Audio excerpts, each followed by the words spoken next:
Stomach paralysis sounds like an online scare phrase, but with Ozempic, Semaglutide, the concern is not imaginary. The real issue is slower stomach movement, not instant permanent paralysis. For most people, nausea fades. For a small group, vomiting, fullness, and dehydration become a warning sign. The safest line is this: repeated vomiting, dehydration, or worsening fullness needs medical contact. Online stories usually mix three different problems. One is ordinary nausea during dose increases. One is delayed stomach emptying, which means food leaves the stomach more slowly. The third is true gastroparesis, which needs a doctor's evaluation, not an internet guess. The third category is about persistence and function. One bad nauseated afternoon is not the same as a stomach that keeps failing to move food forward. That decision starts with pattern, severity, and hydration. That three-part distinction matters before judging your symptoms. I'm Dr. Kim, a licensed physician. This is not medical advice. Consult your doctor. Ozempic works partly by increasing insulin release after meals. Insulin is the hormone that helps move sugar from blood into cells. Ozempic also slows stomach movement. That slower movement can reduce appetite and help blood sugar rise more gradually after eating. That same stomach slowing effect explains many complaints. You may feel full early, burp more, feel bloated, or feel nauseated. That does not automatically mean your stomach is paralyzed. It means one known drug effect may be too strong for your body. The scary phrase is exaggerated, but the biological mechanism, the way the drug works, is real. The prescribing label, the official drug information, says severe stomach and intestinal reactions can happen. That means serious stomach or bowel problems are possible, even if they are uncommon. A separate label point is about people who already have severe gastroparesis. Ozempic is not recommended for them. That warning is not the same as proving the drug causes every case. It means a severely slow stomach can make treatment riskier. Doctors still separate symptoms from a diagnosis before calling it gastroparesis. Common symptoms include early fullness, nausea, vomiting, belly pain, bloating, heartburn, and weight loss. A doctor may use a stomach emptying test. That test tracks food movement over several hours. That symptom versus diagnosis distinction is where online posts often go wrong. Mild nausea during dose increases should not be renamed paralysis. A common reaction and a rare severe problem need different responses. The mistake is treating both with the same level of fear. Numbers help keep this balanced.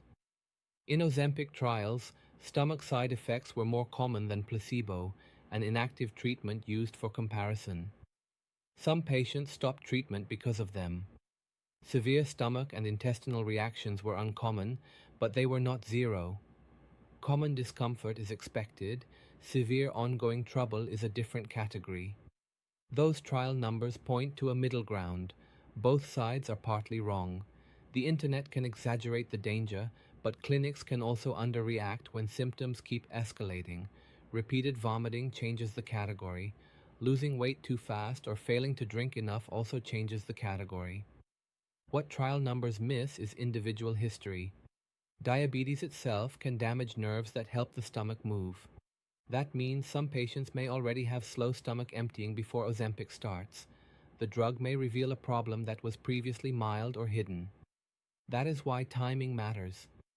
Symptoms that begin right after a higher dose may point toward drug sensitivity. Symptoms that existed before treatment need a wider evaluation. Symptoms that persist after stopping or reducing the drug require medical follow-up, not another online debate. 3 clues usually matter most: dose, food, and pattern over time. Dose changes are a common turning point. Many people tolerate a lower dose, then struggle after the dose goes up. A stronger dose can push the stomach from uncomfortable to not working normally. Food is the second clue. Fatty meals and very high fiber meals can be harder to clear. Large portions and carbonated drinks may worsen fullness or bloating. These factors do not cause gastroparesis, but they can make symptoms worse. Pattern over time is the third clue. Compare yesterday with today. Compare this dose with the previous dose. Compare your ability to drink, urinate, eat small portions, and function. A symptom that steadily improves is not the same as a symptom that keeps tightening its grip. Once you have looked at triggers, shift to daily monitoring. The safest focus is pattern, severity, and hydration. Pattern means when symptoms started and whether they wake you at night. Severity means whether eating and daily life are clearly disrupted. Hydration means urine color, dizziness when standing, and whether fluids stay down.